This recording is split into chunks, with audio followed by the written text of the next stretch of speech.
Yo, what is good everyone? We're back with another video.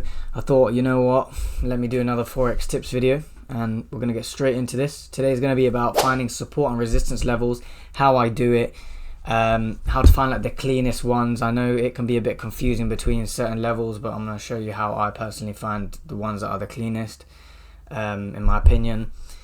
And yeah, so we're going to get straight into this. We're going to do it on GJ right now because on gold it's at like, it keeps going near all-time highs, so I can't see the price history on the left properly, even though I've got TradingView Pro. But yeah, we'll do GJ. It'll be a bit more clearer to show, but you could do this on literally any pair. So right, firstly, the thing I do is I go on the daily candle. So we're going to just pretend like this is the where you come to the session in the morning. This is what you're going to see, right? So right now I can see that the candles are bearish, right? So we're bearish. We haven't, so say if we close like this, that means this candle closed below this resistance, support, sorry, and we're more likely to come down than go up, more likely, because of that. It's a fat bearish candle, it's closed below, you know, so we're more likely. So when we drop down to the 30-minute, we'll be more looking for sells than we'll be looking for buys, right? I talk about this on the streams a lot, where if you want to go for the buys, we can still go for them, but we would want to be extra safe. So for the sells, we'll do that first because that's what we'll be looking for first. Now I know what gets confusing with a lot of times is you can see, like, for example, there's a support here and there's a support here, and you're like, oh, but which one should I go for? If you're seeing two supports that are very similar and they're very close to each other, go for the safest one with the cleanest range. So I'm going to be going for this second one because this one doesn't give us a lot of advantage until the next support, which means if you're getting like a bit, if you have to count for spreads and things like that, you're not going to really grab. It's not worth putting your risk on the table to just grab such a small portion.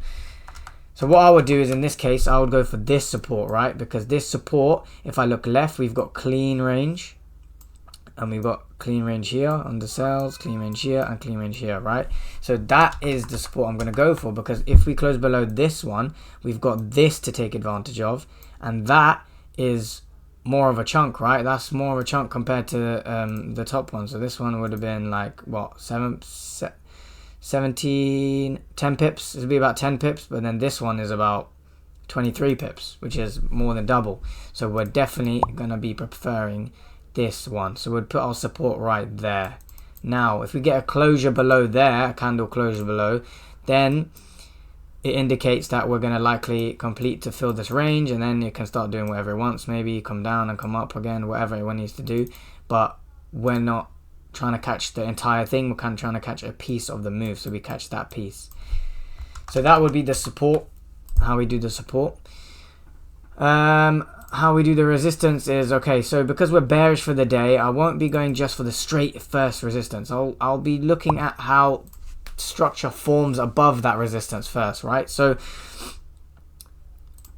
because we're going against basically the bias, for example, I don't want to just this candle to close and I just straight away try and take buys, because even though this is clean range, yeah, nice clean range, but the profile on like the higher time frames are showing that it's more likely to come down. So what I could do is this, get loads of buyers in, and boom, start coming down again, right? We don't want to get caught in that.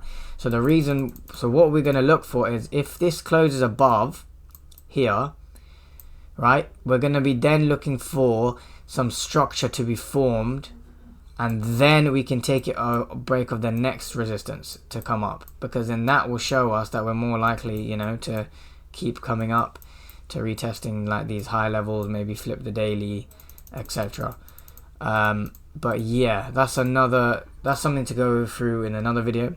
But if, say, we did find a resistance, we'll go up here, right? And we'll do another one. So we'll go find, say if we want to find a good resistance on here, you can see we've got 1, 2, 3, 4, all these resistances, right? But what am I going to do? I'm going to pick the one with the cleanest range and the less noise and the least noise on the left. So it would be this top one, right? Because this one has noise here, has noise here, has noise here, has noise here. You want less noise. So here, right above this one, is less noise, right? Because we can see maybe on the left we can move it even higher if you want, but we can see there's less noise here. There's less noise here, and that is how we can, you know, continue to take our buys and sells based on support and resistance. So I wanted to drop just a quick video for you guys, maybe just, you know, it's a bit of a refresher for some of you. And yeah, I hope you guys enjoyed, and I'll see you in the next video. Please drop a like if you found some value, and subscribe as well.